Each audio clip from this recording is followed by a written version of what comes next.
اللهم صل على محمد وآل محمد. الشیطان اللعین الرجیم. بسم اللہ الرحمن الرحیم. الحمد للہ وکفى وسلام علی عباده الذین اصطفى.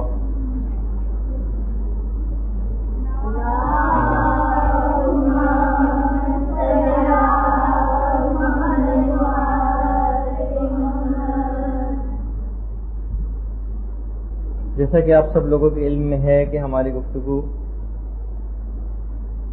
موضوع جبیرہ کے موضوع پر اختتام پذیر ہو گئی تھی. چند ایک ضمنی مسائل اس کے باقی تھے، لیکن اگر میں وہ ضمنی مسائل آج بیان کرنے جاؤں تو آج کی گفتگو ادھوری رہ جائے گی. ارادہ یہی ہے کہ کسی بھی طریقے سے آج کا موضوع آج ہی ختم کر دیا جائے.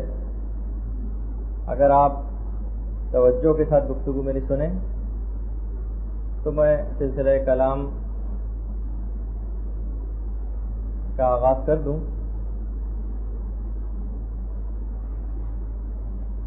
دیکھیے، شاہراہ زندگی پر ہمارا سفر جاری ہے اور تقریباً یہاں پر موجود جتنے بھی لوگ ہیں وہ اپنے سفر زندگی کا ایک عمومی اعتبار سے اگر ہم دیکھیں تو آدھا سفر طے کر چکے ہیں. سفر آخرت کے قریب سے قریب تر ہوتے چلے جا رہے ہیں. بہت طویل ایک منزل طے کرنی ہے اور زیادہ راہ بہت تھوڑا حاصل کیا ہے. اب جب کہ ہم نے فیصلہ کر لیا ہے، آپ بھی اتنی محنتوں مشقتوں کو برداشت کر کے اور شدید ترین اس گرمی میں آپ یہاں پر تشریف لائی ہیں، یقیناً اس کے پیچھے ایک جذبہ اور ایک محرک ہے، علم دین اور قرب پروردگار. تو جب فیصلہ کر ہی لیا ہے ہم نے کہ اس راہ پر آگے سے آگے بڑھنا ہے، تو آخر کون سا ایسا طریقہ کار اختیار کیا جائے کہ ہم مرضی پروردگار کو مکمل طور پر حاصل کر لیں. اپنے ہم شب و روز کیسے اس انداز سے گزاریں کہ بس جس کے آخر میں فقط کامیابی ہی کامیابی ہو. آپ کے سلیبس میں ایک ٹاپک تھا شب و روز کیسے گزاریں. وہی میں نے کہا کہ جیسے کہ ہم سب فیصلہ کر چکے ہیں کہ بس اب تو اس منزل پر آگے سے آگے ہی بڑھنا ہے، لیکن اس فیصلے کے باوجود بھی کچھ لاہے عمل ہمارے سامنے واضح نہیں ہے. بہت سے لوگ چاہتے ہیں کہ وہ نیک زندگی گزاریں، اسلامی احکامات کے مطابق زندگی گزاریں، لیکن اپنے روٹین لائف سٹائل جو ان کا ہے اس میں کیسے ان اسلامی باتوں کو شامل کریں. اس کا ایک بہت ہی ہلکا سا خاکہ، میں پھر کہہ دوں کہ ظاہر ہے کہ میں کوئی آپ کو کوئی جامع پروگرام نہیں دے رہا، آپ کو ایک خاکہ آپ کے سامنے آج پیش کروں گا کہ جو دنوں رات ہمارے گزر رہے ہیں اس میں اس کو کس انداز سے آپ ایسا بنائیں کہ بس کہ آگے آپ کو کچھ نظر آنے لگے، کچھ امید کی کرن کہ بس اب اس میں کوئی کامیابی ہم کو مل سکتی ہے. جیسے کہ میں نے کہا کہ وقت بہت تھوڑا رہ گیا ہے، سفر آخرت کے حوالے سے منزل قریب سے قریب تر آتی جا رہی ہے. ہر گزرنے والا سیکنڈ اور لمحہ ہم کو قریب کر رہا ہے اس منزل سے.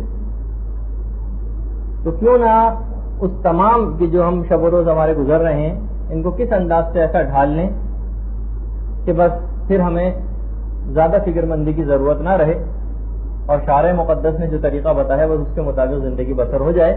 اب آپ کو اس پروگرام کے اندر اپنے مطابق اپنی زندگی اپنی لائف سٹائل کے مطابق اس میں چیزیں ایڈ کرنی پڑیں گی، نکالنی پڑیں گی، جو بھی آپ کے سامنے آپ کی خدمت میں پیش کرنے والا ہوں. دیکھیے، کچھ اعمال تو ایسے ہیں جو آپ کو روز انجام دینے، روز. کچھ اعمال ایسے ہیں جو ہفتے میں ایک مرتبہ بھی ہو جائیں تو مسئلہ نہیں ہے.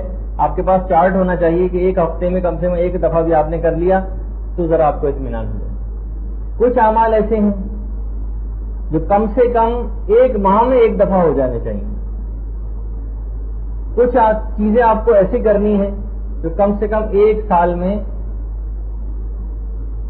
ایک دفعہ ہو جائیں، اور کچھ اعمال یقیناً ایسے بھی ہیں کہ جو پوری زندگی میں بھی ایک دفعہ ہو جائیں. جیسے کہ ایک دفعہ میں نے بہت پہلے ذکر کیا تھا کہ جتنے بھی ہمارے مستحبات ہیں ان سب کا ہماری روحانیت کے اندر کوئی نہ کوئی حصہ ہے. فار ایگزامپل اگر 10 لاکھ مستحبات ہیں بالفرض اور آپ نے 9,99,999 مستحبات پہ عمل کر لیا اور ایک رہ گیا عمل ہونے سے، تو آپ کی روحانیت کے اندر وہ ایک والی کمی پھر بھی باقی رہ جائے گی. تو بہرحال وہی ہے کہ آپ کو اپنے اس پروگرام کے اندر بہت سی چیزیں داخل کرنی ہیں جو ان میں سے آپ کے مزاج کے مطابق نہ ہو، آپ ان کو نکال بھی سکتی ہیں. تو سب سے پہلے ہم کچھ ایسی چیزوں کا میں آپ کو صرف یاد دہانی کے لیے تذکرہ کرتا جا رہا ہوں کہ جو آپ کو روز انجام دینی. اگر اپنی روحانیت کو آپ کو قوی کرنا ہے، زیادہ راہ کو زیادہ سے زیادہ حاصل کرنا ہے، سفر آخرت کی کچھ تیاری کرنی ہے، تو تیاری کے اندر سمجھیے کہ سب چیزیں شامل ہیں. جو روز آپ کو انجام دینی ہے اس کے اندر ایک چیز آپ سب سے پہلے شامل کریں.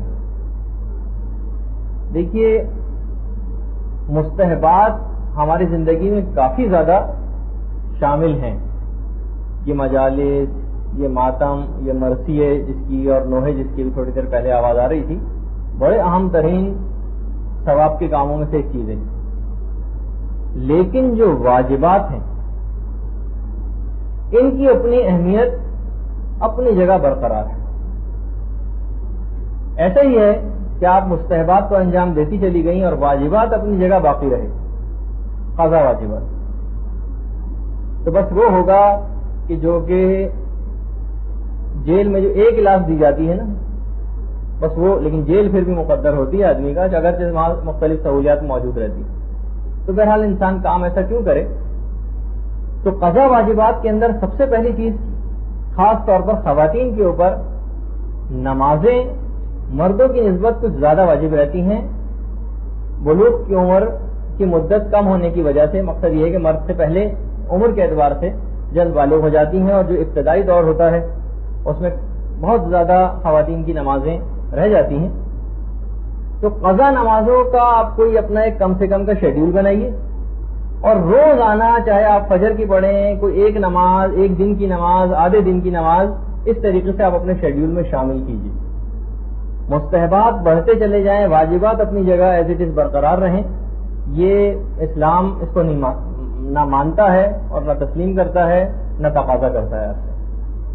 جب بھی اکثر لوگ پوچھتے ہیں کہ نماز شب جو 11 رکعت کی نماز ہے، اگر اس کی جگہ ہم اپنی قضا نمازیں پڑھ لیں تو علماء تمام مراجع کا فتویٰ ہے کہ جی ہاں، اس کا ثواب زیادہ ملے گا، ثواب بھی زیادہ، اور اب ایک قضا واجب بھی آپ کا اپنے سر سے اتر جائے گا. تو سب سے پہلے تو چیز، اچھا میں اس کے تفصیلات میں نہیں جا رہا، میں صرف پوائنٹ بتاتا آپ کو گزر رہا ہوں.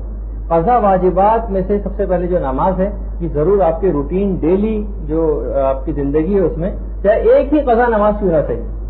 اور جیسے کہ مہاراجا نے لکھا بھی ہے، اور خاص طور پر امام خمینی نے لکھا ہے کہ ایک دفعہ آپ نے سفر کا آغاز کر دیا، قضا واجبات اپنے اتارنے شروع کر دی، اور اس دوران خدا نخواستہ موت واقع ہو گئی، تو اب جو جتنی بھی قضا چیزیں آپ کی باقی رہ گئی ہیں وہ پروردگار عالم اپنے لطف و کرم سے معاف کر دے گا. لیکن اس پہ آ جانا ہے آپ کو. تو پہلی چیز تو ہو گئی یہ. دوسری چیز ہے جو آپ کو روز پڑھنی چاہیے، روز کرنا چاہیے، وہ ہے دعائے عافیت. جتنی مصیبتیں، تکالیفیں، پریشانیاں، بلائیں، آفتیں مومنین کے اوپر نازل ہوتی ہیں، مولا امیر المومنین کے ماننے والے ہونے کی بنا پر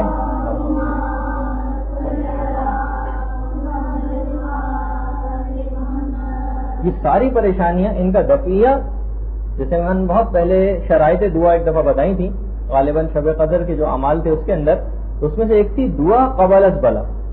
یعنی انتظار نہ کریں کہ مصیبتیں پریشانی میں آپ گر جائیں اور پھر دعا کریں، پہلے سے دفعہ کر لیں. تو دعائے عافیت اپنی روٹین جو لائف سٹائل ہے آپ کا، اس میں شامل کر لیجیے. دو چیزیں ہوئیں. تیسری چیز، اس دن کی مخصوص دعا، ہفتہ اتوار، پیر، منگل، بدھ، جمعرات، جمعہ، ان سب کی مختصر سی 5-5، 6-6 لائن کی ایک دعا ہے جو آپ کو مل جائے گی مختلف دعاؤں کی کتابوں کے اندر بھی. اس دن کی ایک مخصوص دعا یہ آپ کو پڑھ لینی چاہیے. کچھ آپ چیزیں اس کے اندر دیکھیں گی, کچھ ذکر خدا, کچھ اعمال, یہ ایسے ہیں کہ جن کو اگر آپ روز کے روز انجام دیتی چلی جائیں تو بہت اس سے آپ کو اپنی زندگی میں فرق محسوس ہوگا. اگلی چیز جو آپ کو یہ بھی روز کے انجام دینے والے اعمال میں سے میں بتا رہا ہوں, کوشش ہی کیجیے کہ ہر وقت باوضو رہیے. یہ بھی روز آپ کو بہت کم ہی کوئی ایسا وقت رہے آپ کی زندگی میں روز و شب میں کہ جس میں آپ وضو سے نہ ہوں.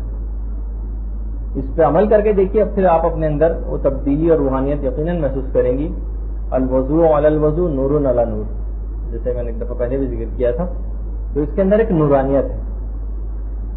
ایک اور چیز جو اس سے ہٹ کر وہ بھی روز انجام دینی, چاہے 5 منٹ 10 منٹ 15 منٹ, وہ ہے کچھ دیر تنہائی میں غور و فکر آخرت کہ میں کیا ہوں, کتنی میں نے زندگی ایسی برباد اور فضول ضائع کر دی ہے, مجھے کیا کیا چیزیں انجام دینی ہیں, سفر آخرت پہ مجھے کتنی طویل سفر طے کرنا ہے, میں زیادہ راہ کو کیسے اکٹھا کروں, کیا نیک عمل کروں. آدمی تھوڑی دیر تنہائی میں بیٹھ کر یہ غور و فکر کرے. آپ کر کے دیکھیے 5 منٹ 10 منٹ اپنی زندگی بالکل جس میں آپ تنہا ہوں. یہ مختلف چند ایک باتیں ہیں جو آپ پہلے بھی دروس میں سن چکی ہیں, لیکن یہ روز کو انجام دینے والے اعمال میں سے ایک. اچھا, پھر دیکھتے ہیں ہم اپنی عام زندگی میں کچھ فضولیات بھی بہت زیادہ اس کے اندر داخل ہو جاتی ہیں, فضول گفتگو اور یہ سب چیز جس سے روحانیت میں کمی واقع ہوتی رہتی ہے. تو وہ جو میں اس سے پہلے ذکر کر چکا ہوں ایک دفعہ, وہ کفارہ سبحان ربک رب العزت عما یصفون وسلام علی المرسلین والحمد للہ رب العالمین, جو قرآن کی قائد تھی, کہ کفارہ ہے ان تمام فضول اور عام گفتگوؤں کا. حرام گفتگو نہیں, حرام گفتگو کے لیے تو آپ کو توبہ کرنی پڑے گی, کسی غیبت کی ہے اور چغلی کھائی ہے کسی کی, اور دیگر زبان کے جو حرام کام ہے اس میں اگر زبان کو استعمال کیا تو الگ مسئلہ. بالکل عام اور مباح گفتگو جو ہوتی ہے, اس سے بھی یہ زیورات کے متعلق, کپڑوں کے متعلق اور فلاں چیز کے متعلق جو فضول اور عام گفتگو ہوتی ہے, اس سے بھی روحانیت میں کمی واقع ہوتی ہے. تو یہ عام گفتگو کفارہ بتایا گیا کہ اگر آپ نے یہ پڑھ لیا تو آپ کی جو روحانیت میں کمی واقع ہونی تھی وہ کمی فوراً اس آیت کو پڑھنے سے پوری ہو جائے گی. اس کا میں پہلے بھی ذکر کر چکا ہوں. صدقہ روز کی عام زندگی میں اس کو شامل کیجیے. باقاعدہ آپ کے پاس لسٹ ہونی چاہیے اور پھر روزانہ آپ اس کو ٹک کرتی جائیں کہ آپ نے جو روز اعمال انجام دینے والے اعمال جو تھے وہ انجام دیے یا نہ دیے. اس کے علاوہ کچھ مالی واجبات ہیں. اچھا دیکھیے, کچھ تو وہ عبادی واجبات ہیں جن میں سے میں نے صرف فقط ابھی تک نماز کا تذکرہ کیا. کچھ مالی واجبات بھی. خمس, جب آپ خمس کے یقیناً آپ کو پڑھا دیے گئے ہوں گے اب تو, خمس کے جو فقہی مسائل ہیں کہ عام زندگی میں کس طریقے سے خمس واجب ہو جاتا ہے. اور زیادہ تر میرا اس میں مشورہ آپ کو یہ ہے کہ آپ عام طور پر روزانہ 5 روپے 10 روپے 2 روپے 3 روپے جتنے بھی آپ کی حیثیت ہے اس کے مطابق کچھ نہ کچھ نکال کے بعنوان خمس یا رد مظالم کی جو واجبات والی جو چیزیں ہیں اس کو نکال کے آپ الگ کر دیا کریں. ایک ساتھ نکالیں گے تو ہو سکتا ہے کہ ذرا طبیعت پر گرا گزرے. تو یہ جو چھوٹی موٹی رقومات ہیں یہ بھی آپ نکال کے بعنوان خمس کی, پتہ نہیں مجھ پہ کیونکہ مسائل سے میں مکمل طور پر واقف نہیں ہوں, کن چیزوں پر خمس واجب ہو کن پر نہ ہو, اور روز آخرت میں پکڑی جاؤں, تو کیوں نہ عام زندگی میں کوئی ایسا طریقہ کار جس سے آپ کی گردن پہ مالی واجبات نہ ہو. حق امام اور حق سادات اپنی گردن پر اس طریقے سے لے کر جانا اور پھر یہ سوچنا ہے کہ آپ کوئی روحانی منزل طے کر سکیں گی, بہت مشکل کام ہے. تو عام زندگی میں بھی کوشش کیجیے, چاہے اوور خمس دینا پڑ جائے تو کیا مسئلہ ہے, کوئی مسئلہ نہیں, لیکن یہ معاملہ وہ نہ رہے کہ کچھ گردن پر چیز باقی رہ جائے. اچھا, اس کے علاوہ ایک چارٹ ہے,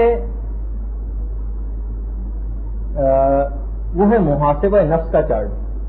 کوشش تو وہ کیجیے کہ وہ گناہ کبیرہ کی جو فہرست 100 کے قریب آپ کی خدمت میں پیش کی گئی تھی اس کو چارٹ کی صورت میں بنائیے اور دیکھیے روزانہ کہ آپ نے کتنے وہ گناہ کیے. محاسبہ نفس وہ چیز ہے جس کو بھی روز کرنا چاہیے.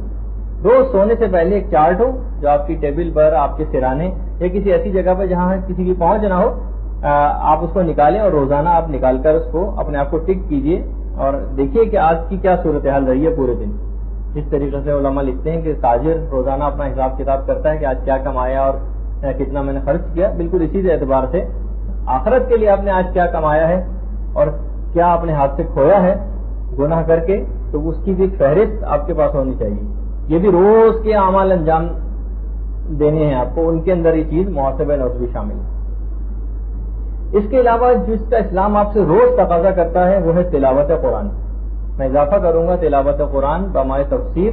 کوشش یہ کیجیے کہ اگر کسی بھی اعتبار سے تفسیر نمونہ بھی کی کوئی جلد خرید سکتی ہوں تو خرید لیجیے، اور نہیں خرید سکتے اگر تو لائبریریز کے اندر دستیاب ہے، آپ وہاں سے ایک ایک جلد لے کر بھی، یعنی کوشش کیجیے چاہے ایک آیت ہی کیوں نہ پڑھیں لیکن معنی مطالب کو سمجھ کر. تو تلاوت قرآن بامائے تفسیر یہ روز کی روٹین لائف کے اندر شامل ہونا چاہیے، چاہے 5 سے 10 منٹ ہی کیوں نہ سے. اچھا، علم دین 24 گھنٹے کا انسان دن گزارے، اور پھر جیسے جیسے اکثر بیچارے جو بوڑھے حضرات ہوتے ہیں، ہم نے دیکھا ہے کہ علماء جب بیان کرتے ہیں مختلف اپنے دروس میں صورتحال، تو لوگ باقاعدہ اپنا سر پکڑ کر روتے ہیں کہ پوری زندگی بالکل فضول ہو گئی، ضائع ہو گئی، نمازیں ساری برباد ہو گئی جتنی پڑھی ہیں، روزے کچھ غلطیوں سے بیکار ہو گئے، حج جو انہوں نے کیے وہ باطل ہو گئے، صرف اس وجہ سے کہ علم دین، یعنی عمل تو انجام دے رہے تھے لیکن علم کے بغیر. تو علم دین جب تک آپ صحیح طور پر حاصل نہیں کریں گی تو ماشاءاللہ آپ لوگ تو خیر حاصل کر رہی ہیں، لیکن ایسا نہ ہو کہ سلسلہ بس یہاں سے مدرسے سے فارغ التحصیل ہونے کے بعد سلسلہ رک جائے. عام زندگی میں کم سے کم آدھے گھنٹے روز علماء کی کیسٹ دستیاب ہیں، کتابیں موجود ہیں، مجالس ہیں علماء کی، روزانہ ان سے کثرت فیض آپ کر سکتی ہیں. اور آدھے گھنٹے کم سے کم، اس سے زیادہ کی اگر بات بنے 1 گھنٹہ کم سے کم ہو جائے تو کیا کہنا، لیکن یہ ضرور ایسا ہونا چاہیے روز. یعنی ایک بھی دن ایسا نہ ہو کہ جو علم حاصل کرنے سے آپ کا خالی رہ جائے. صرف مدرسے ہی کی حد تک اس کو محدود نہ کیجیے، عام زندگی میں بھی اس کو رائج کرنا. ایک نئی نیکی کم سے کم روز. دیکھیے میں نے کہا تھا نا جملہ کہ آپ کو اس شاہراہ پر آگے سے آگے ہی بڑھتے چلے جانا ہے. جب فیصلہ کر لیا کہ بس آپ آگے جانا ہے تب آپ کو آگے ہی جانا ہے. ایک نئی نیکی آپ کو روز انجام دینا ہے. اب آپ جتنی بھی احادیث کی کتابیں پڑھتی ہیں آپ نکالیے کون کون سی نئی نیکی مثلا اس کے اندر بیان ہو رہی ہے. مثلا بہت ساری نیکیاں آپ کو ملیں گی کہ مثلا مومن کو مثلا شیرینی کھلانا، یہ بھی ایک نیکی. مومن سے کسی تکلیف کو دور کرنا، اس سے حال احوال پوچھنا، اس سے مصافحہ کرنا، مسافر میں گرم جوشی سے کام لینا وغیرہ وغیرہ. یہ آپ سب نوٹ کرتی جائیے اور اپنی زندگی میں ان کو ایک ایک چیز کا اضافہ کرتی جائیے. ایک تو وہ ہے کہ جو روزانہ روٹین ہو ہی رہی ہے آپ کی، روٹین جو لائف ہے اس سے ہٹ کر بھی چیزوں کو شامل کیجیے، کچھ نئی چیزوں کو، ایک نئی نیکی روز. اچھا، اور اسی طریقے سے گناہوں کو بھی اپنی زندگی سے، وہ جو ہم نے کچھ طریقے ایک دفعہ کی خدمت میں پیش کیے تھے، قرآن و احادیث کے اندر ان تمام تذکروں کا یا اقوال علماء کے اندر ان کا تذکرہ ہے. تو ان میں سے ظاہر ہے کہ جب تک گناہ آپ کے ساتھ لگے رہیں گے نا، جب تک ان سے پیچھا نہیں چھوٹے گا. کچھ تو میں نے اس وقت بتائی تھی، اور آج اس میں ایک اضافہ میں اور کر دوں ایک نئی چیز کا. وہ یہ ہے کہ جو آیت تفسیر آپ بار بار پڑھتی ہیں نا، انما یرید اللہ لیذھب عنکم الرجس اہل البیت ویطہرکم تطہیرا.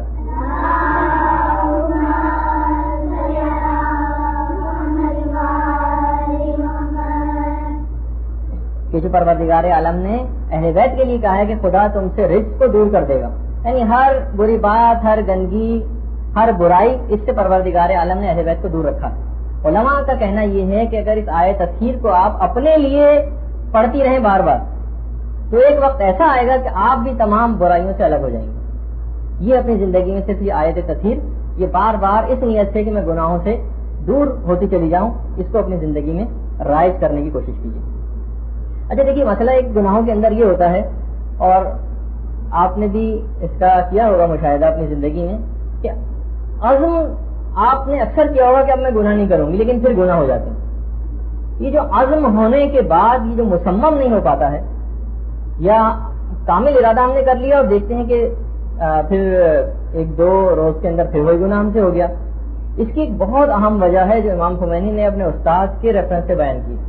امام خمینی نے اہل حدیث غالباً پہلی ہی حدیث کے اندر جو اس کی ایک حدیث کی شرح لکھی ہے، اس میں اپنے ایک استاد کے ریفرنس سے بیان کیا ہے کہ میرے استاد کہا کرتے تھے، عرفانیات کے استاد، کہ سب سے زیادہ چیز جو انسانی عزم کو ناکارہ کر دیتی ہے، لیکن کسی بات کا وہ ارادہ کرتا ہے اور ارادہ ٹوٹ جاتا ہے، سب سے زیادہ انسانی ارادے کو کمزور کرنے والی چیز کوئی بھی گانے اور موسیقی سے بڑھ کر نہیں ہے. تو جب تک یہ آپ کے گھروں کے ٹی ویوں سے یہ صدائیں بلند ہوتی رہیں گی، چاہے آپ کا ان کو سننے کا براہ راست ارادہ نہ بھی ہو، لیکن ایک مسلسل ٹی وی کھلا ہوا ہے، اس میں سے گانے بجانے کی اس طریقے سے آوازیں نکل رہی ہیں، تو جب تک کہ آپ کی سماعتوں سے ٹکراتی رہیں گی یہ ارادے کو کمزور کرتی جائیں گی.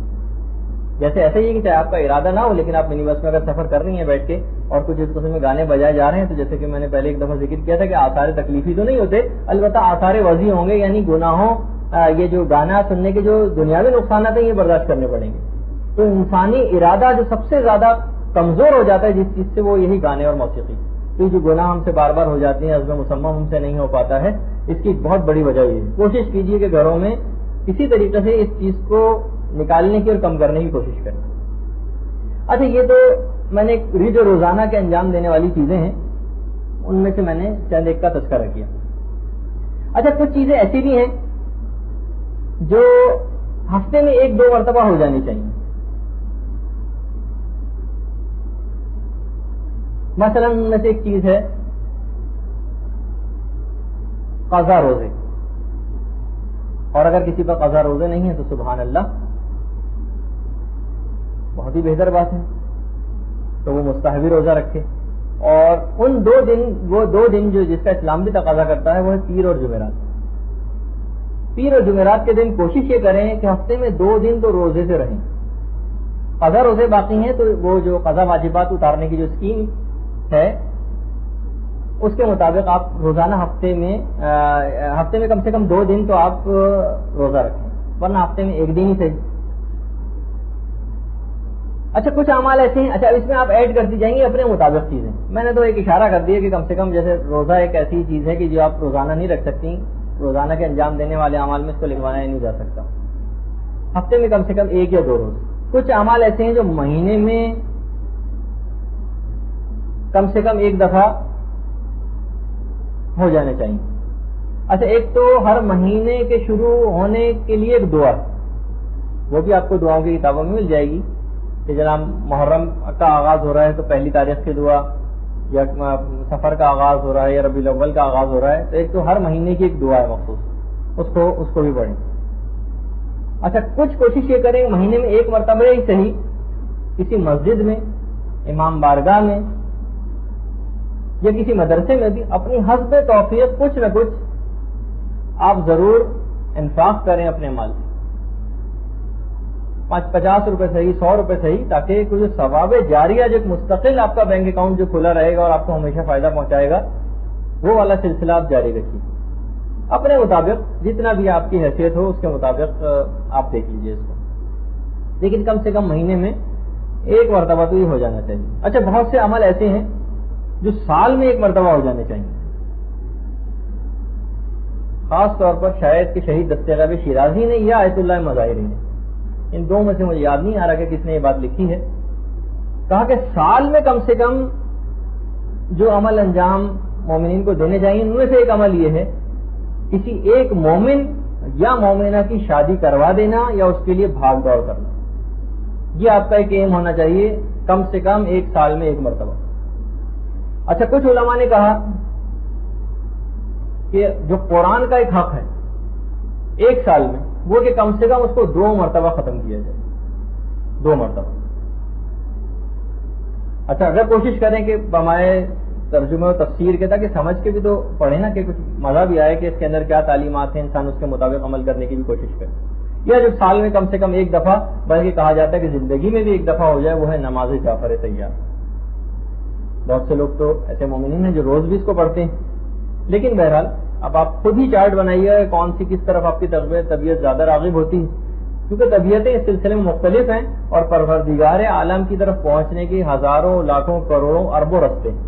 ضروری نہیں کہ سارے کے سارے لوگ ایک ہی رستے سے پروردگار کی طرف جائیں، مختلف طریقے ہیں. کسی نے مثلا علم دین کو پکڑ لیا، اس کے ذریعے بھی خدا تک پہنچ سکتا ہے. کچھ نے خدمت خلق کو لیا، کچھ نے رفاع عام کے کام لیے، کسی نے کوئی کام لیا، کسی نے کوئی کام لیا، کچھ نے دعاؤں اور ذکر ہی کو پکڑ لیا. تو بہرحال مختلف طریقے ہیں پروردگار عالم تک پہنچنے کے، لیکن کوشش کریں کہ سب کا احاطہ کر لیں تو کسی نہ کسی راستہ تو آپ کو ایسا ملے گا جس سے پروردگار عالم تک پہنچا جا سکے. اچھا، کچھ تو یہ تو ہے میں نے چیزیں ایسی بتائیں کہ جو روز آپ کو انجام دینی چاہیے، کچھ ہفتے وار، کچھ مہینے وار، کچھ ایک سال میں، کچھ زندگی میں بھی ایک مرتبہ. اچھا، کچھ اہم اقدامات آپ کو گھر میں بھی کر لینے چاہیے.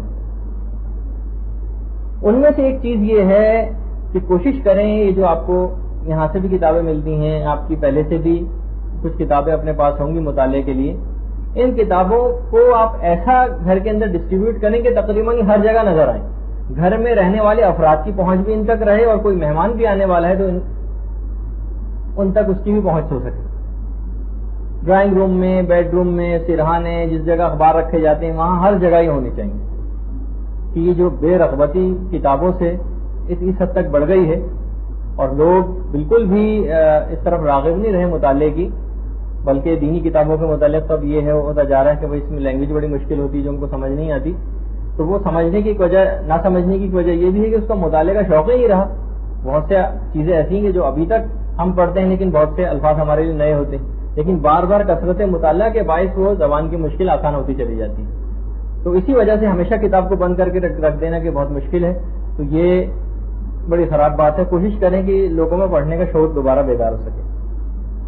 اچھا، ایک اور چیز جو علماء نے خاص طور پر کہی ہے کہ گھر میں تاکہ جو بچے ہیں اور دیگر لوگ ہیں ان کو اس بات کا احساس دلانے کے لیے ائمہ معصومین کے جو ایام ولادت ہے اس میں کم سے کم ایک شیرینی، مٹھائی یا کوئی ایسی چیز کہ جس سے پتہ چلے کہ ہاں آج امام کی ولادت کا روز ہے، یا خوشی کسی کیفیت ہو گھر کے اندر، بچوں کو پتہ چلے کہ ہاں کوئی آج خصوصی دن ہے.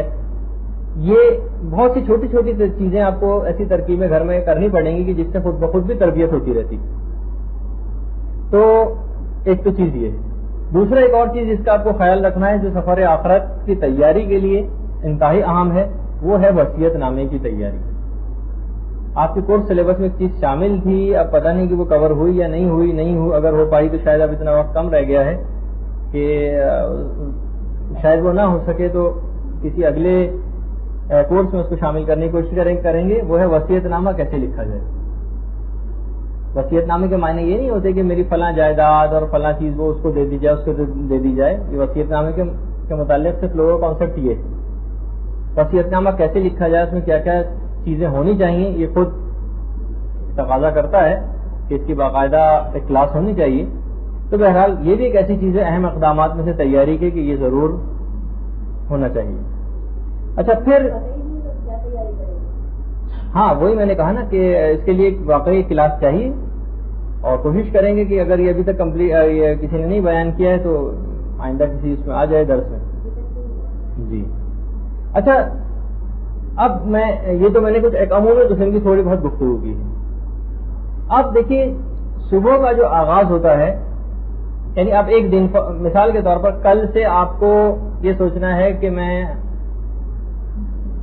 کیسا پورا دن ایسے گزاروں کہ جو مرضی پروردگار کے مطابق ہو جائے. تو ظاہر ہے کہ جس وقت انسان کی صبح کو آنکھ کھلتی ہے، یعنی جب وہ انسان نیند سے بیدار ہوتا ہے، اس وقت سے اس کا دن شروع ہو جاتا ہے. اب میں ایک آپ کے سامنے خاکہ پیش کروں گا کہ بس آنکھ آپ کی کھل گئی صبح. اب کیا ایسی چیزیں آپ کرتی چلی جائیے، اور بالکل جب انسان کی صبح آنکھ کھلی اور اس کے بعد رات کو سوتے وقت جب آنکھ بند ہوگی اس پورے دن میں. تو اب ہم مثال کے طور پر آغاز کرتے ہیں کہ جو صبح ہو گئی اور آپ کی آنکھ کھل گئی. اچھا دیکھیے، کچھ تو اس کے اندر بہت ہی چھوٹی دعائیں کہ انسان کی جیسے ہی آنکھ کھلے آپ عادت بنا لیں کہ ایک دعا آپ کی زبان پر ہو، اور وہ ہدیت الشیعہ جو آپ کو غالباً مل بھی چکی ہے کتاب. ہاں ٹھیک ہے، وہ پھر آپ کو لائبریری مل جائے گی. اگر پرانی والی ہدیت الشیعہ ہے تو اس کا تو صفحہ 475 ہے جس کے اوپر یہ دعا لکھی ہوئی ہے. اور اگر نئی ہدیت الشیعہ بھی تو آخری کے 10 سے 12 ورقوں کے اندر آپ اس کو دیکھ لیجئے، آپ کو وہ دعا آدھی لائن کی، ایک لائن کی، لا الہ الا اللہ سے وہ دعا شروع ہوتی. لا الہ الا اللہ الحلیم الکریم، اس سے وہ دعا شروع ہوتی ہے. بس وہ جیسے ہی آپ کی آنکھ کھلے آغاز ہی اس دعا سے آپ کر لیجیے. بس انشاءاللہ پھر آپ دیکھیں گے پورا دن کیسا برکت سے آپ کا گزرے گا. اچھا، اس کے اندر تو تھوڑی سی تفصیل اور بھی زیادہ ہے کہ جس وقت آپ کی آنکھ کھلے تو آپ یہ دعا پڑھتی اٹھیں، اور جس وقت آپ اٹھ کر بیٹھیں تو پھر فلاں دعا پڑھیں. ٹھیک ہے. تو بہرحال اس میں ایک حسبی الربو سے بھی ایک دعا شروع ہوتی ہے. حسبی الربو من المربوبین والی نہیں، وہ جو آپ اکثر تعقیبات اس کے اندر پڑھتی ہیں. حسبی الربو سے ایک اور دعا شروع ہوتی ہے، وہ جو نیند کے بعد اٹھتا ہے جب انسان. اچھا پھر ظاہر ہے کہ جب صبح کا آغاز ہو گیا تو کوشش کیجئے کہ اس دن کی ایک جو مخصوص دعا ہے، ہفتہ اتوار پیر جیسے میں نے کہا، اس دن سے اس کا آغاز کر دیجیے. اچھا اس میں ظاہر ہے کہ اگر آپ ذرا وہ تو پھر بھی شاید 8-10 لائن کی دعا ہو جو اس دن کی ہے، اور ضرور نہیں کہ ایک دم آنکھ کھلتے ہی پڑھیں آپ جب نماز ہو. اچھا پھر دن کا آغاز صدقے سے کریں. صدقے کی اگر حاکم شرع کی اجازت یافتہ صندوقچی موجود ہے، کسی غریب سے اجازت لی ہوئی ہے یا کسی کو قرضہ دیا ہوا ہے، تو اس میں سے وہ جو میں مسائل بتا چکا ہوں صدقے کے، اس میں سے آپ کچھ نہ کچھ نکال دیجیے. دن کا آغاز صدقے سے کریں، بس اس کے بعد دن میں جتنی مصیبتیں، تکلیفیں، پریشانیاں، آلام، مصائب جو آنے تھے وہ سب انشاءاللہ ٹل جائیں گے، اور آغاز ہی آپ نے اس حکم اسلامی سے کیا. اچھا پھر اس صدقہ جو آپ دیں گی اس میں تمام نیتیں آپ شامل کر سکتی ہیں، کیونکہ دیکھیے صدقہ ایک ہی عمل ہے جو کیا جائے گا، لیکن نیتیں کتنی آپ اپنے لیے، اپنے رشتہ داروں کے لیے، اپنی اولاد کے لیے، اپنے والدین کے لیے، اپنے دوست احباب کے لیے، امام زمانہ کے لیے، اپنے گناہوں سے بچنے کے لیے، ساری نیتیں آپ اس صدقے کے اندر کر سکتی ہیں. سارے فائدے آپ کو صرف ایک ہی اس چونی ڈالنے سے حاصل ہو جائیں گے، جو کہ آپ جتنی بھی اپنی حیثیت کے مطابق آپ کو صدقہ نکال لیں گے. اچھا پھر ایک اور وہ جو مولا کائنات سے مروی ایک حدیث میں نے آپ کی خدمت میں پیش کی تھی کہ جو شخص بھی روزانہ صبح کے وقت سورہ توحید اور سورہ انا انزلناہ کی تلاوت کرے گا، وعلیکم السلام، سورہ توحید اور انا انزلناہ کی تلاوت کرے گا تو شیطان اس روز خواہ کتنا ہی زور کیوں نہ لگائے اس سے کوئی گناہ نہ کروا سکے گا. تو یہ بھی روزانہ کے صبح کے اعمال کے اندر یہ چیز شامل ہے. اچھا پھر اس کے بعد نماز فجر جو عام ترین فریضہ ہے وہ آپ کو انجام دینا ہے، اور نماز فجر کی تعقیبات میں خاص طور پر تسبیح جناب فاطمۃ الزہرا کو فراموش نہ کیجیے گا. اور فراموش کوئی کرتا بھی نہیں ہے مومن، لیکن ایک خاص چیز جو ہمارے استاد محترم نے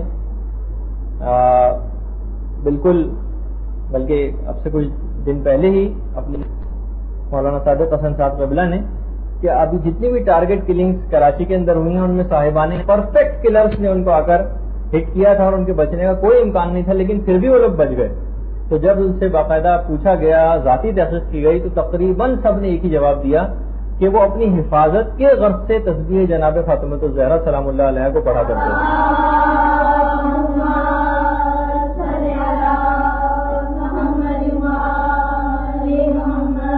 تو اس تسبیح کو خاص طور پر اس نیت سے انجام دینا، اور زیادہ سے زیادہ لوگوں کو آپ یہ بات بتائیے کہ یہ بہت ہی اہم ترین عمل ہے جو کہ آج کل کے دور میں اس کی ضرورت اور زیادہ ہو گئی، بشرط ہے کہ اس کو بڑے دلی اعتقاد کے ساتھ، بہت محبت کے ساتھ، توجہ کے ساتھ، ارتکاز کے ساتھ اس کو انجام دیا جائے. اچھا صبح کے وقت ایک خاص عمل جو ہے وہ استغفار بھی بہت خاص عمل ہے. وقت سحر توبہ کرنا اپنے گناہوں سے. بس پروردگار عالم تیار بیٹھا ہے کہ فجر کے وقت یا سحر کے وقت کوئی شخص اٹھے اور پروردگار عالم سے توبہ طلب کرے اور اس کی توبہ کو وہ قبول کر لے. تو یہ بھی اپنے روزانہ جو دن کے جو فجر کے اعمال ہیں ان میں سے بھی آپ کو انجام دینی ہے چیز. اچھا جو رزق کے سلسلے میں جو جتنی پریشانیاں آج کل، اچھا آپ دیکھتی بھی نا، آپ مختلف دعاؤں کے اگر ترجمے پہ غور کریں تو آپ دیکھیں گے کہ زیادہ تر دعاؤں کے اندر حفاظت، ہماری جتنی بھی مکتب فکر کی دعائیں ان میں زیادہ تر حفاظت اور زیادہ تر رزق کے سلسلے میں دعائیں، کیونکہ معلوم تھا اسلام کو بھی اور شارع کو بھی کہ یہ ایسی شخصیات کے ماننے والے ہیں کہ ان کی دشمنوں کی کثرت بہت ہوگی اور ان کو رزق کی بھی بہت تنگی اور پریشانی ہمیشہ رہے گی اس دشمنی کی بنا پر جو امیر المومنین کی وجہ سے لوگوں میں پائی جاتی. تو ہمیشہ آپ کو ہماری دعاؤں کی جتنی بھی ہیں اس کے اندر ضرور رزق اور یہ جان کی حفاظت کی چیزیں سب سے زیادہ ملیں گی. تو رزق میں اضافے کے لیے وہ جو آپ کو طریقے عمر اور رزق بڑھانے کے بتائے گئے تھے، اور انشاءاللہ جلدی اس کا کتابچہ بھی چھپ کر آنے والا ہے تو وہ آپ اپنے پاس رکھیے گا، اس میں تفصیل سے ان چیزوں کے اوپر روشنی ڈالی گئی ہے. اچھا اس میں خاص طور پر آیت الکرسی اور سورہ توحید ہر نماز کے بعد، یہ بہت مجرب ہے. اور ایک اور عمل خاص طور پر جو علماء نے بتایا ہے وہ پروردگار کا ایک نام ہے یا نافع. اس کی کوئی خاص عدد مقرر نہیں ہے کہ اس کو آپ کو کتنا پڑھیں، بس جب بھی یاد آتا رہے.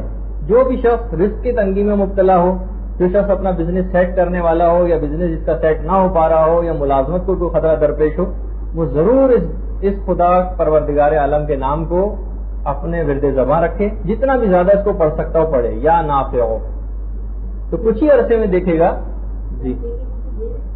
جی فے کے نیچے زیر اور عین کے اوپر پیش، یا نافع ہو، اے نفع دینے والے. تو یہ کثرت سے جو بھی اس کو پڑھے گا پھر وہ دیکھے گا کہ کس حد تک ایک تبدیلی اس پریشانی کے اندر کیسے لاحق ہوتی ہے. اچھا اب دیکھیے وہ تو ہو گیا صبح کا آغاز. اب میں نے کہا کہ ظاہر ہے کہ بہت سی چیزیں آپ اس میں خود شامل کیجئے گا اپنے مطابق. بہت سی چیزیں ہو سکتا ہے کہ جو بہت سے لوگ دعائیں پڑھنے کے اتنے شوقین نہیں ہوتے تو وہ نہ بھی پڑھیں اس کو، لیکن اس میں سے کوشش کیجئے کہ یہ عام زندگی میں چلتے پھرتے بھی ہو جائے نا. ضروری نہیں کہ آپ ہر چیز ایک مسلح کے اوپر بیٹھی کر انجام دیں.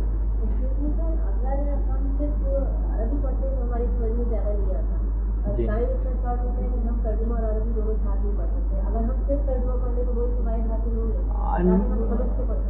نہیں، فائدے تو آپ کو یقیناً ترجمے کے سارے حاصل ہو جائیں گے، لیکن جو خود زبان عرب کے اندر جو پڑھنے کا ایک ثواب ہے وہ بالکل ایک الگ. جس طریقے سے قرآن کی جو آیتیں یا سورے آپ کو زبانی یاد ہیں ان کا اپنی جگہ ثواب ہے، لیکن دیکھ کر پڑھنے کا ثواب اور زیادہ ہے.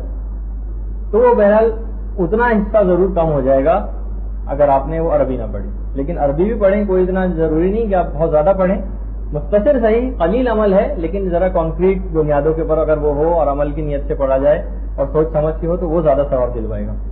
اچھا اب ظاہر ہے کہ جب آپ نے اس کے بعد، خیر ابھی میں بہت سی چیزیں حذف کر رہا ہوں کہ ناشتہ کیسے ہونا چاہیے آپ کا.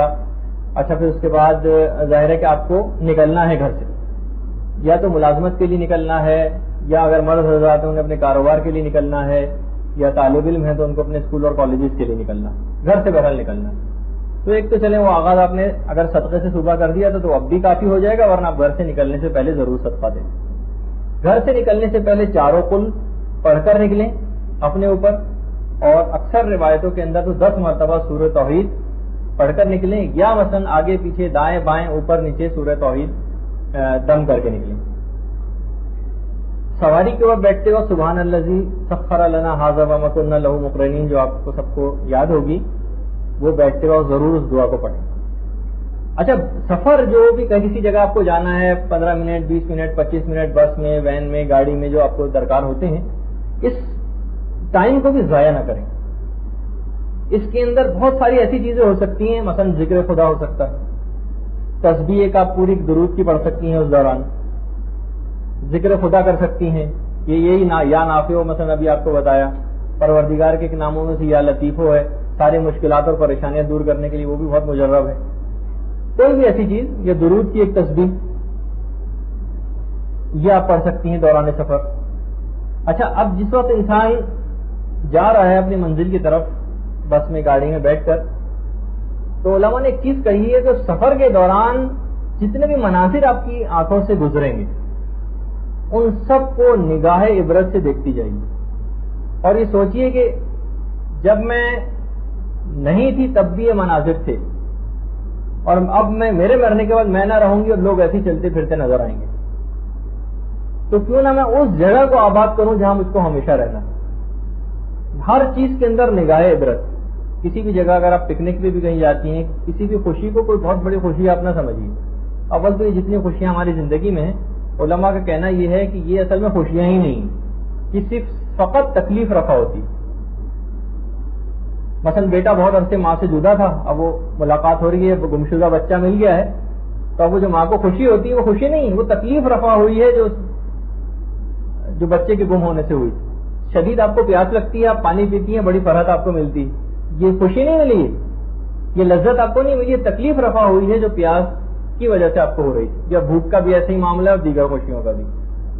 تو یہاں کی کوئی خوشی تو خوشی ہی نہیں ہے، یہاں کی کوئی لذت ہی نہیں ہے، وہ سب عالم آخرت کے مخصوص.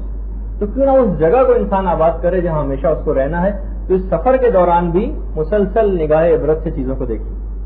اچھا علماء نے ایک چیز اور کہی ہے کہ جب بھی آپ کبھی گھر سے باہر نکلیں تو 2-3 چیزوں امور کا اہتمام کر کے نکلیں. ایک تو امر وہی ہے جو میں نے بہت پہلے جب گفتگو ہوئی تھی ہماری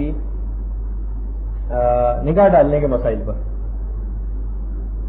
اس وقت میں نے ایک چیز بتائی تھی کہ جب بھی انسان گھر سے نکلے تو علماء کے جملہ ذرا ہے تو ثقیل، آج کی گفتگو میں کوئی ثقیل لفظ استعمال نہیں ہوا تھا لیکن اب پھر آ گیا وہ، کہ فقط عدم نظر ہی کافی نہیں ہے بلکہ قصد عدم نظر بھی ضروری ہے. خالی یہ نہ سوچے کہ بس میں نامحرم کے اوپر نگاہ نہ ڈالوں گا یا نہ ڈالوں گی، گھر سے قصد کر کے نکلی، خالی عدم نظر کافی نہیں ہے بلکہ گھر سے نکلتے وقت قصد عدم نظر ضروری، اور پھر جب آپ گھر لوٹ کر واپس آئیں تو دیکھیں گے اس پہ کتنا عمل ہوا. دوسری چیز کہ یہ گھر سے آپ کو دروازے کے پاس تھوڑی دیر کے لیے رک جائیے اور عہد کر کے نکلیے دل میں کہ میں جھوٹ، غیبت، الزام تراشی، عیب جوئی اور فضول، فحش اور بیہودہ گفتگو سے باز رہوں گی جس جگہ بھی جا رہی ہوں، اسکول میں، کالج میں، نوکری کی جگہ پر، بزنس یا کاروبار کے لیے. اور پھر اگر دیکھیں گھر میں کہ اس چیز کے اوپر آپ نے کتنا عمل کیا. دیکھیے جب تک یہ چیزیں عمل کی صورت میں آپ لائیں گے، پتہ آپ سب کو ہے، معلوم سب آپ کو ہے کہ یہ سب چیزیں نہیں ہونی چاہیے، لیکن جب تک ایک باضابطہ پلان کی صورت میں ان کے اوپر عمل نہیں ہوگا، جب تک کہ آخر بھی اس کا عمل ہوگا کب؟ عمر تیزی سے گزر رہی ہے، میں نے کہا نا کہ شیطان تاک میں بیٹھا ہوا ہے، ملک الموت ہمارا انتظار کر رہا ہے، سفر آخرت بہت قریب آ چکا ہے اور پھر بھی انسان غافل رہے. خیر، تو یہ حالت سفر. اچھا، پھر جس جگہ آپ روزگار کی جگہ پر یا مثلا جس جگہ نوکری کر رہی ہیں اس جگہ پر یا مثلا تعلیم کی جگہ پر یا کسی بھی جگہ جہاں آپ پہنچ گئی، خاص طور پہ وہ افراد کے جو ملازمت یا کاروبار کے لیے نکلتے ہیں ان کے لیے تو خاص طور پر کہ وہ اس روزگار کی جگہ پر جا کر سورہ واقعہ پڑھ لیں، سورہ واقعہ اور آیت الکرسی، اور وہاں بھی کوشش یہ کریں کہ فضول لغو گفتگو، فحش کلامی اور ان سے اپنے آپ کو بچایا جائے. اور اچھا جب پھر اچھا اس کے اندر اور بھی چیزیں آ سکتی ہیں، وہ آپ اپنے مزاج کے مطابق شامل کر کے دیکھیے گا. دیکھیے ٹائم مینجمنٹ ایک ایسی چیز ہے جس پر ویسٹرن کنٹریز میں بہت کتابیں لکھی گئی. دن ہر ایک کے پاس وہی 24 گھنٹے، لیکن بہت سے لوگ انہی 24 گھنٹوں کو استعمال کر کے کہاں سے کہاں پہنچ جاتے ہیں، اور بہت سے لوگ اسی ٹائم سب کے پاس بالکل برابر. تو ٹائم مینجمنٹ، اس کو مینج کیسے کریں، یہ ایک بہت بڑا فن ہے. اور آپ خود دیکھیے کہ یہ جو ٹائم، یہ دیکھیے کہ اس میں جو نکاسی کے ذریعے ہیں وقت کو ضائع کرنے والے، یہ جو پانی رس رہا ہے ان پائپوں سے، وہ کون کون سی جگہ وہ پہلے آپ کو بند کرنی پڑیں گی. تو بہرحال اب دیکھیے ایک تو یہی جو وقت آپ ضائع کر رہی ہیں، ضائع ان معنوں میں کہ تو سفر کر ہی رہی ہیں، 15-20 منٹ، آدھا گھنٹہ، پونا گھنٹہ آپ کو منزل پہنچنے میں لگے گا، پھر واپس آنے میں لگے گا، اس کو بھی ضائع کیوں کیا جائے، اس میں اس کو یوٹیلائز کیجیے. اچھا جس وقت واپس آپ گھر پہنچ جائیں تو دروازے پر سورہ قل هو اللہ احد پڑھتی ہوئی داخل، یہ رزق کی چابیوں میں سے ایک چابی، سورہ توحید گھر کے دروازے پر پہنچ کر پڑھتے ہوئے گھر میں داخل ہونا، اور گھر میں آنے کے بعد اہل خانہ کو سلام کرنا، یہ بھی بہت مجرب رزق بڑھانے والے نسخوں میں سے ایک ہے. اور اگر گھر میں کوئی نہ بھی موجود ہو تو خود انسان اپنے آپ کو سلام کرے، یہاں تک ہے روایتوں میں. خیر اس کے بعد ظاہر ہے کہ گھر میں وہی میں نے کہا کہ آپ کو روزانہ پڑھنا بھی ہے، مطالعہ بھی کرنا ہے. تو مطالعہ کرنے سے پہلے بھی کوئی بھی چیز آپ پروردگار عالم سے دعا کریں کہ آپ کو اس مطالعے پر عمل کرنے کی توفیق نصیب ہو. ایک تو چیز یہ ہے. اچھا دوسری چیز آپ کو یہ دیکھنی ہے کہ جب مطالعہ آپ نے کر لیا تو 2-3 چیزیں آپ کو اپنے اندر چیک کرنی پڑیں گی کہ آپ کے ایمان اور تقوی میں کتنا اضافہ ہوا، گناہوں سے دور ہونے کا جذبہ کس قدر بیدار ہوا ہے، اور اس مطالعے کے نتیجے میں اس مطالعے پر عمل کے لیے آپ نے کیا اقدام کرنے کا سوچا.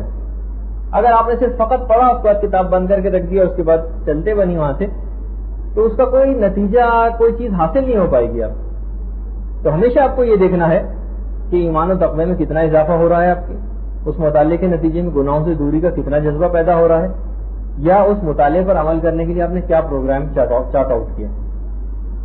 اچھا پھر اس کے بعد آپ کو نمازیں پڑھنا ہے. نماز میں بھی نماز کو شروع کرنے سے پہلے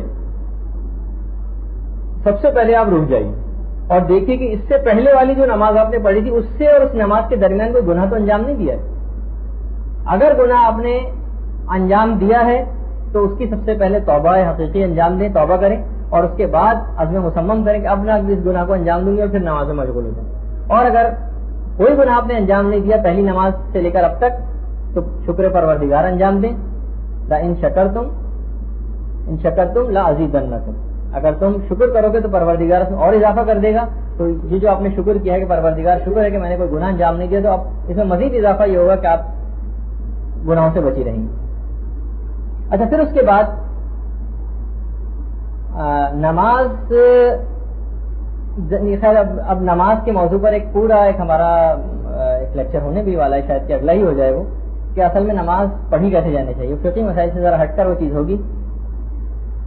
اچھا اب دیکھیے بس 5 منٹ رہ گئے ہیں، اس کے بعد ظاہر ہے کہ آپ کے یہاں مجلس کا پروگرام بھی ہے، بس میں اس کو ختم کروں.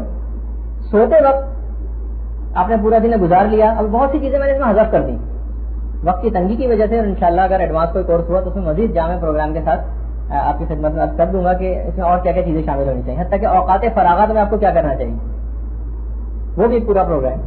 اچھا پھر سوتے وقت کے عمل. دیکھیے جس وقت آپ لیٹ گئی اب ارادہ ہے سونے کا، سونے سب سے پہلے اس بات تو یہ بات یاد رکھیے کہ سونے کو کچھ خدا کم کر دیں.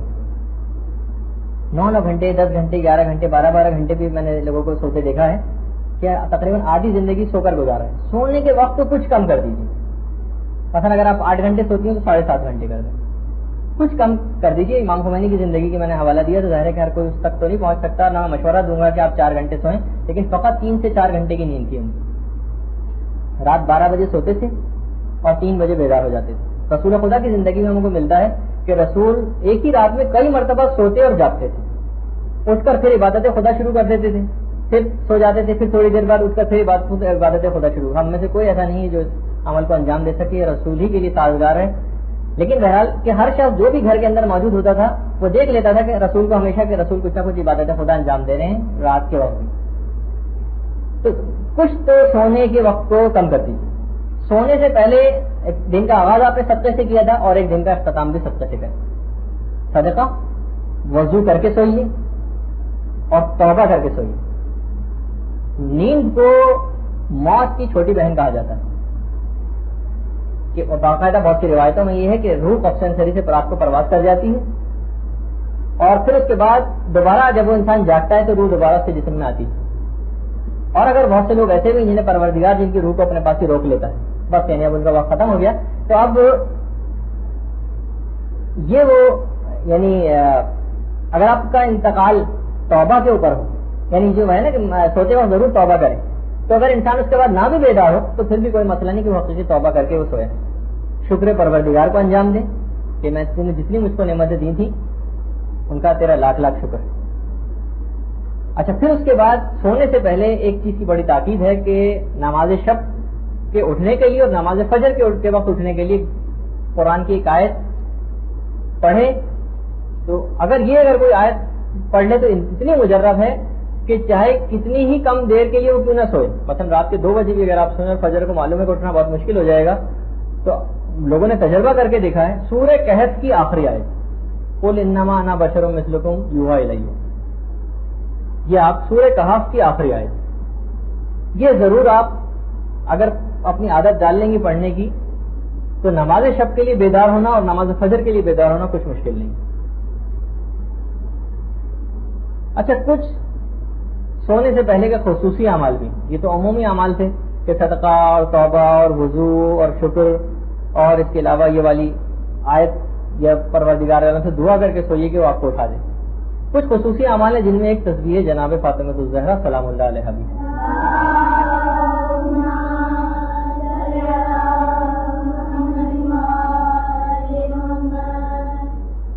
3 مرتبہ سورہ قل هو اللہ احد پڑھ کر سونا پورے قرآن کی تلاوت کا ثواب دلوا دیتا ہے، اور الحمد کو تو فقط 1 مرتبہ پڑھنے سے بھی پورے قرآن کی تلاوت کا ثواب ملتا ہے سونے سے پہلے.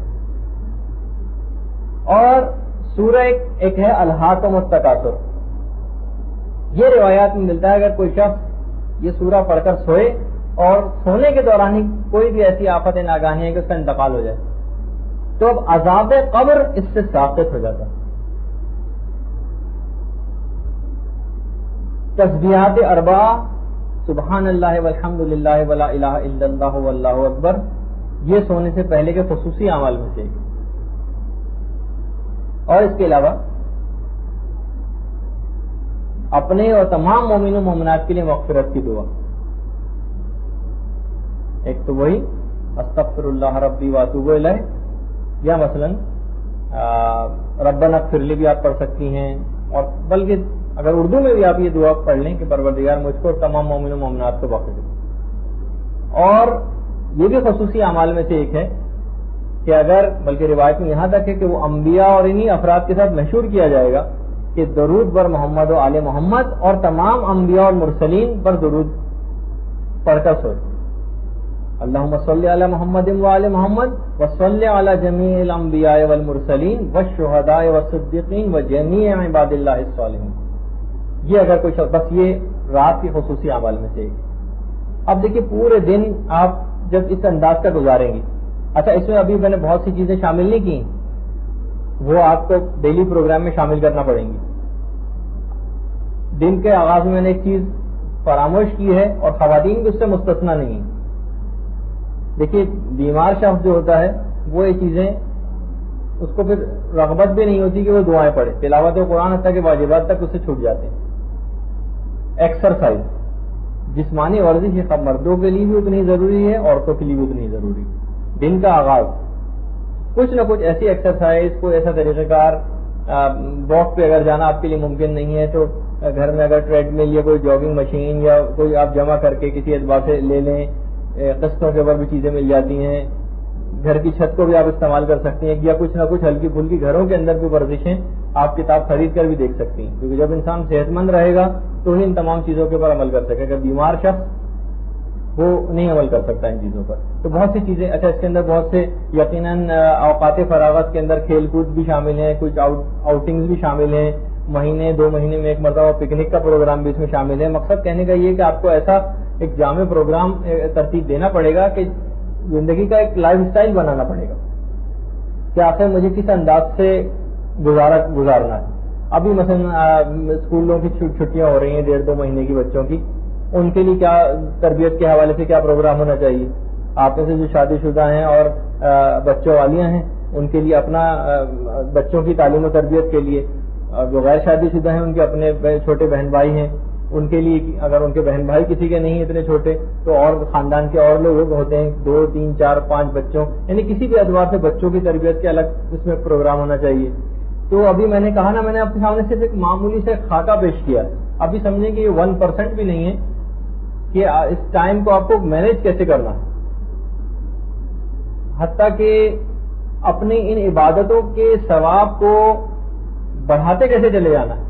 جیسے اکثر تاجر حضرات سوچ رہے ہوتے ہیں کہ میں اس جگہ پیسہ رکھواؤں گا تو مجھے کتنا پروفٹ ملے گا، اور اس وہ والا سرٹیفکیٹ خرید لوں گا تو کیا ملے گا، اور اگر اس کے بجائے میں فلاں جگہ پہ انویسٹ کروں یا فلاں جگہ پہ کاروبار کروں تو کتنا ملے گا۔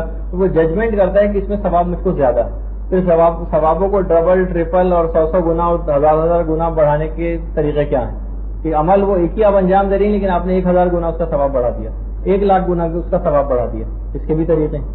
تو بہرحال اس میں کچھ ایک تذکرہ کہ سفر آخرت کی تیاری کیسے کرنا ہے، شب و روز کیسے گزارنے ہیں، اس کا ایک خاکہ سا بہت ہی معمولی میں نے آپ کی خدمت میں پیش کیا۔ اس میں بہت سی چیزیں بھی شامل ہو سکتی ہیں۔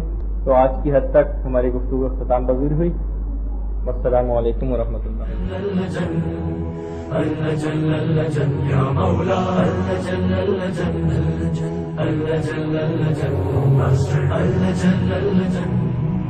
اللجن يا صاحب السماء اللجن